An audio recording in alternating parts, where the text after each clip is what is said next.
Bismillahirrahmanirrahim. Assalamualaikum warahmatullahi wabarakatuh. Perkenalkan, nama saya Adriani Amanda dengan NIM 21 11 02 0048. Baiklah, video ini adalah video berupa tugas untuk mata kuliah Pendekatan Sejarah Budaya. Pada video ini, saya akan membahas tentang perubahan yang terjadi pada praktik keagamaan, yang mana praktik keagamaan ini merupakan salah satu dari 7 unsur budaya, yaitu sistem religi. Nah, seperti yang sudah dijelaskan oleh Pak Ilham selaku dosen pengampu mata kuliah Pendekatan Sejarah Budaya, bahwasanya perubahan ada yang bersifat linier dan ada juga perubahan yang bersifat siklus. Nah, apa itu perubahan yang bersifat linier?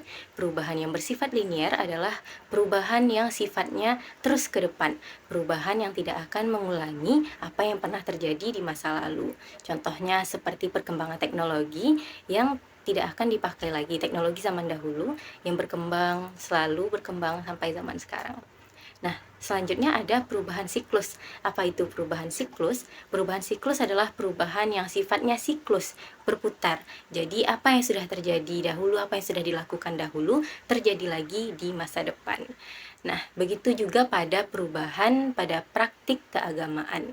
Nah, mengambil objek di Desa Padang Sawah, Kabupaten Kampar, Provinsi Riau, ada beberapa praktik keagamaan, perubahan praktik keagamaan yang sifatnya linier dan juga sifatnya siklus. Nah, yang pertama, perubahan pada praktik keagamaan yang sifatnya linier di Desa Padang Sawah. Yang pertama adalah kebiasaan masyarakat Desa Padang Sawah yang dahulunya selalu melaksanakan dan melakukan kegiatan agama yang berpusat di surau sukunya masing-masing. Kemudian di tahun 90-an, masyarakat Desa Padang Sawah membangun masjid desa, masjid kampung tersebut.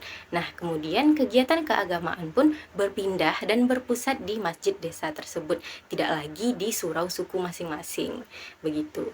Kemudian ada perubahan pada wanita-wanita masyarakat di Desa Padang Sawah, yang mana dahulunya perempuan-perempuan di Desa Padang Sawah ini tidak memakai hijab atau jilbab sama sekali, sampai akhirnya mudahnya mendapatkan ilmu agama, berkembangnya dakwah-dakwah di Desa Padang Sawah. Perempuan-perempuan di Desa Padang Sawah pun akhirnya mantap dan tetap memakai hijab dan jilbab dalam kehidupan sehari-hari. Nah, itu termasuk dalam perubahan pada praktik keagamaan di Desa Padang Sawah yang sifatnya linier. Kemudian ada juga perubahan pada praktik keagamaan di Desa Padang Sawah yang sifatnya siklus, berputar. Nah, salah satunya yang pertama adalah pada pelaksanaan akikah di Desa Padang Sawah. Nah, dahulunya masyarakat di Desa Padang Sawah ini melaksanakan akikah sendiri-sendiri. Pada umumnya setiap anak mereka lahir, mereka akan melaksanakan akikah, memotong hewan. Nah, kemudian berkembang lagi tren pada masyarakat di Desa Padang Sawah ini melaksanakan akikah bersamaan dengan pemotongan hewan kurban. Jadi pada saat pemotongan hewan kurban di Hari Raya Idul Adha, juga pemotongan hewan untuk akikah. Nah, kemudian masyarakat berkembang kembali melakukan akikah sendiri-sendiri. Nah, memotong hewan akikah sendiri-sendiri, melaksanakan perayaan akikah untuk anaknya. Karena untuk menunggu pemotongan hewan kurban di Hari Raya Idul Adha harus menunggu setahun yang akan datang begitu, karena hanya ada sekali setahun. Nah, kemudian juga ada perubahan yang sifatnya siklus tadi, yaitu pada acara mendoa untuk orang yang meninggal di Desa Padang Sawah. Nah, dahulunya masyarakat di Desa Padang Sawah ini melakukan mendoa untuk orang yang meninggal itu pada setiap malam Jumat.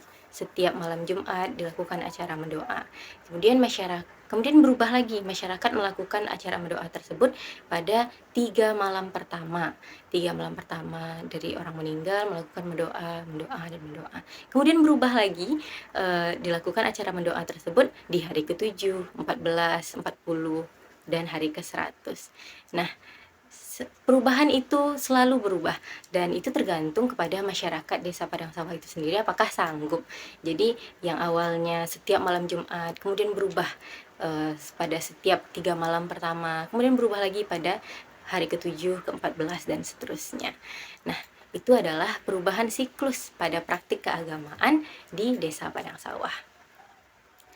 Baiklah, itu dia pemaparan tentang perubahan pada praktik keagamaan, khususnya di Desa Padang Sawah. Ada perubahan yang sifatnya linier, ada juga perubahan yang sifatnya siklus. Baiklah, itu dia yang dapat saya sampaikan. Mohon maaf apabila ada kesalahan kata. Akhirul kalam, wabillahi taufiq wal hidayah. Wassalamualaikum warahmatullahi wabarakatuh.